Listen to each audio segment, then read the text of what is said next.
우리가 당연하게 사용하는 물건들. 알고 보면 세상을 바꾼 혁신적인 발명품인데요. 과거부터 현재까지 인류의 삶을 변화시킨 놀라운 발명 이야기들을 전해드리는 시간입니다. 세상을 바꾼 발명. 자, 오늘도 부곡초 학포 분교장 이도현 선생님과 함께하겠습니다. 어서 오세요. 네, 반갑습니다. 세상을 움직이는 원리, 그리고 그 안에 발명 정신을 쉽고 재미있게 전해드릴 발명 선생님 이도현입니다. 오늘도 저와 함께 발명의 눈으로 세상을 들여다보시죠. 네, 저희가 2주 동안 명절 특집 방송 전해드리고 3주 만에 뵙습니다. 네. 어떻게 긴 연휴도 잘 보내셨죠? 네. 후유증 같은 거 없으세요? 극복 잘하셨어요? 아니, 아직도 지금은 여전히 극복 중이시군요. 네. 그 선생님 혹시 저희 투표 진행하고 있는 거 아시죠? 네. 예, 프로포즈는 시끌벅적하게 공개적으로 해야 된다. 아니다. 오붓하게 해야 된다. 이런 주제로 투표 진행하고 있는데 네. 선생님은 혹시 프로포즈를 이제 받으셨어요? 하셨어요? 저는 당연히 제가 했습니다.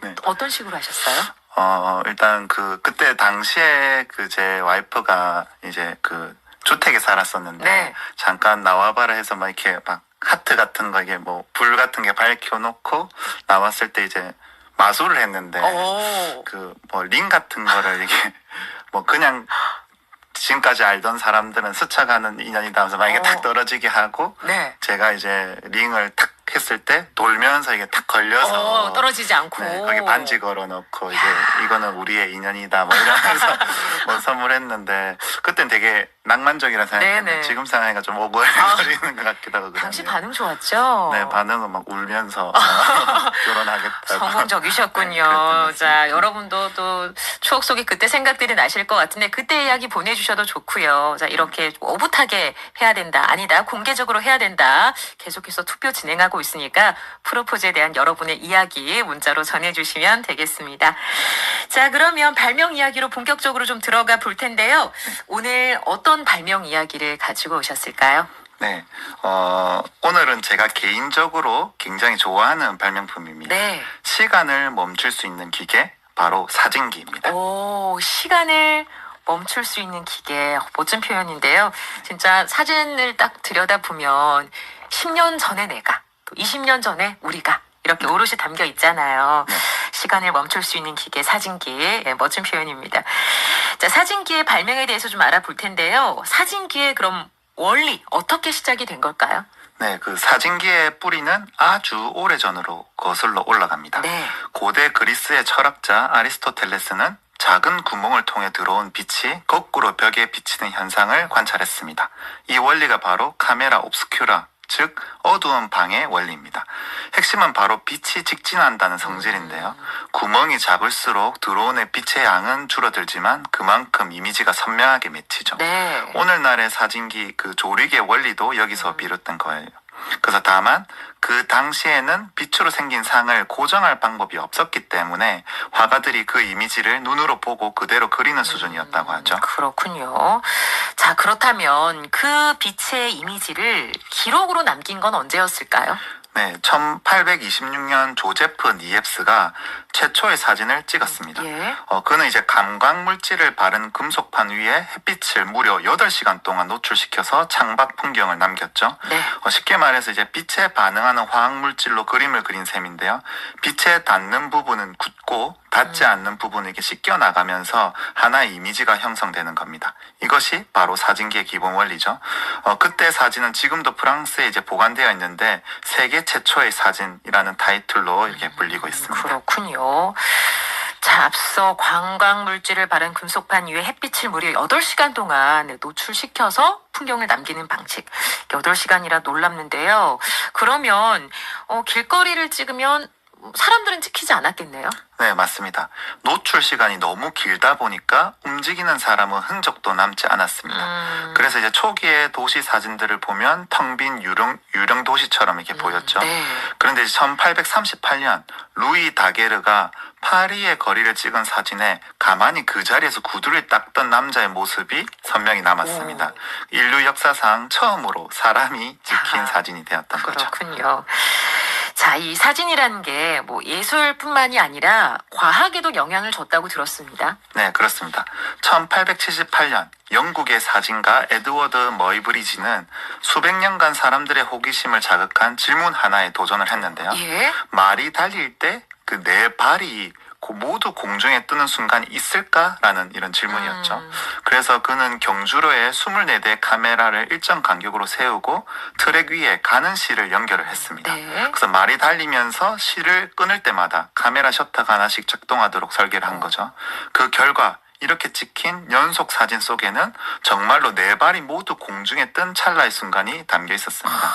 사람의 눈으로는 볼 수 없던 시간의 틈새를 사진이 포착을 한 거죠. 네. 그래서 이 실험은 단순한 호기심을 넘어 연속 사진 기술로 발전했고 훗날 영화 기술의 시초가 되었습니다. 즉 사진은 순간을 담는 예술에서 이제 움직임을 분석하는 과학으로 확장된 발명품이 된 거죠. 네, 그렇군요. 자, 그렇게 과학적이던 사진이 그럼 언제부터 우리의 일상으로 들어온 걸까요? 그건 바로 조지 이스트먼이 만든 카메라의 등장으로부터 시작이 됩니다. 네. 그 전까지만 해도 사진은 전문가나 과학자 혹은 부유한 사람들만 찍을 수 있었습니다. 사진 한 장을 찍으려면 삼각대를 세우고 무거운 장비를 들고 다니면서 필름을 직접 현상을 해야 했죠. 그런데 이제 1888년 이스트먼이 세상에 남긴 유명한 말이 있는데요. 네. You press the button, we do the rest 해서 오. 당신은 버튼만 누르세요. 나머지는 우리가 합니다. 라는 말이었죠. 네. 소비자는 촬영만 해서 필름을 회사로 보내면 회사가 직접 현상에서 인화된 사진을 돌려주는 완전한 원스텝 서비스 시스템이 만든 겁니다. 그래서 이제 1900년 그 이제 휴대용 브라우니 카메라가 출시가 되면서 사진은 진짜로 대중의 손으로 이제 내려오게 되죠. 당시 카메라의 가격이 약 그 1달러 정도였다고 하는데요. 오. 지금으로 치면은 점심 한 끼값 정도였다고 합니다. 왜 이렇게 저렴하죠, 그때는? 그러니까 이게 뭐 엄청 복잡하게 생기지 않고 네네. 그래서 저도 이제 사진을 보니까 조금 좀 뭐래 이제 튼튼하지 않게 생겼더라고요. 원리만 이제 구현할 수 있는 그런 거. 네, 그렇군요. 야, 당시 카메라 가격은 단 1달러 정도. 그렇군요. 자, 그러면 우리나라의 이 사진은 어떻게 좀 전해졌을까요? 우리나라의 최초의 사진은 1884년 고종 황제 시절로 알려져 있습니다. 예. 외국인이 왕의 초상을 촬영을 했었는데 고종은 붓으로 그리지 않고도 내 얼굴이 남든다니 놀랍다라고 이렇게 했다고 하죠. 네. 그래서 이후 대한제국 시절에는 사진관이 생기고 독립운동가들은 사진을 이용해서 자신의 존재를 증명하면서 역사를 기록했습니다. 네. 즉 사진은 우리 민족의 정체성과 독립의지까지 담아냈던 발명품이었던 거죠. 아, 역사를 기록한다는 측면에서 보면 사진기가 참 고마운 발명품이에요. 네. 자, 오늘 사진기에 대한 이 카메라에 대한 역사 알아보고 있는데요.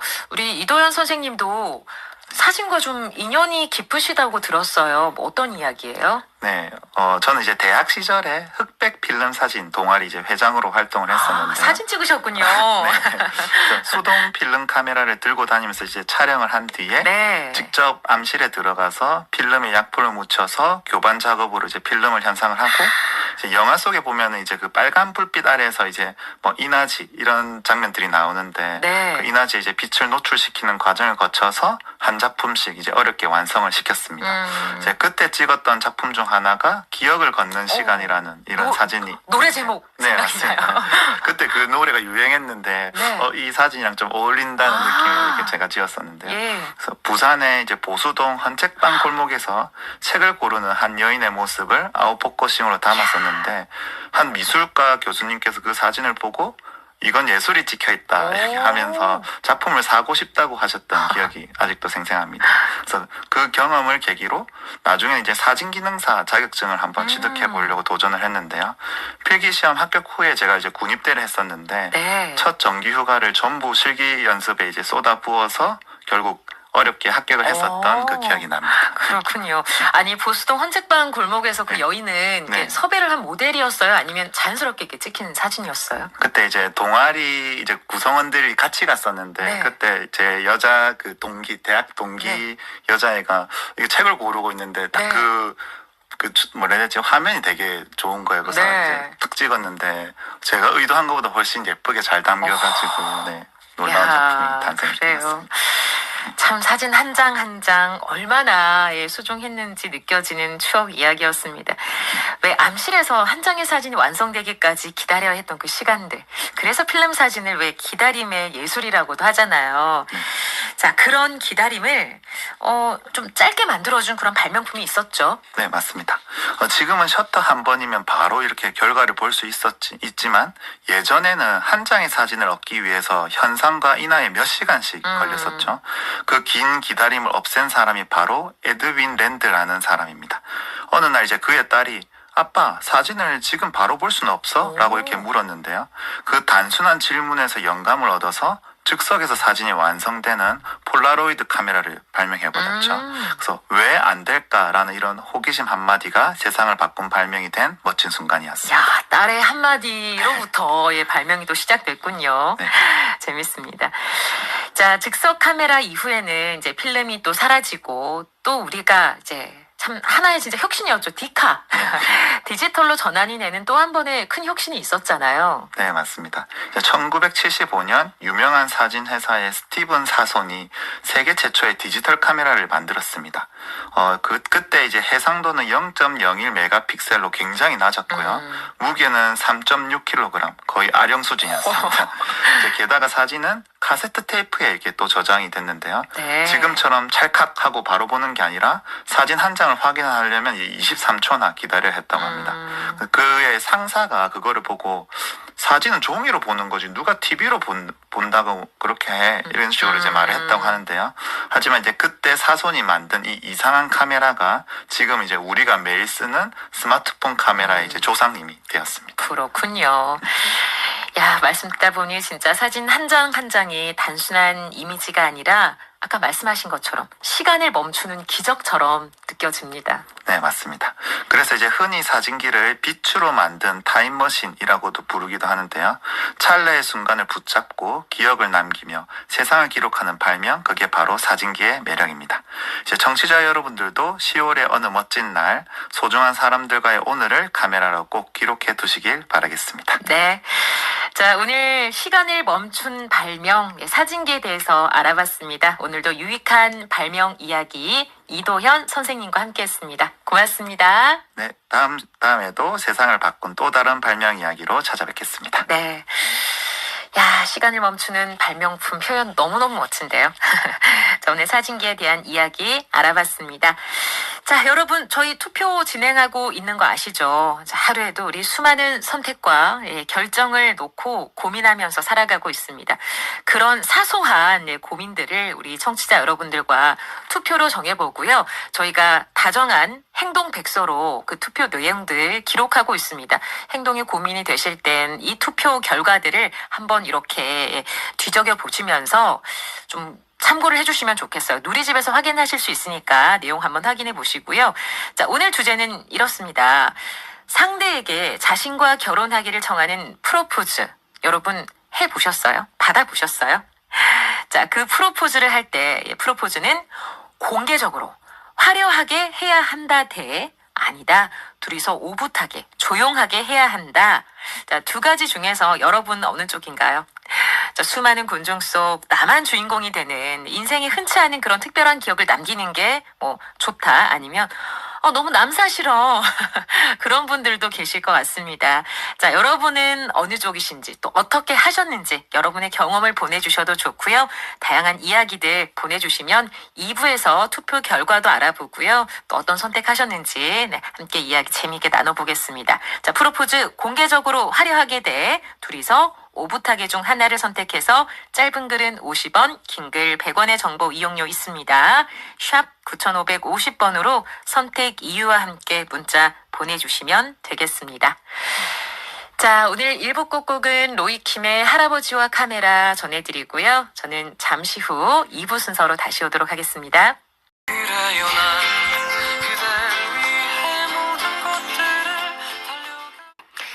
7018번님께서 앞서 그 사진기 이야기 들으시면서 재밌네요. 나이 드니까 사진 찍기 싫어요. 그래도 옛날 사진 보면 추억이 남아있고 그립기도 하죠.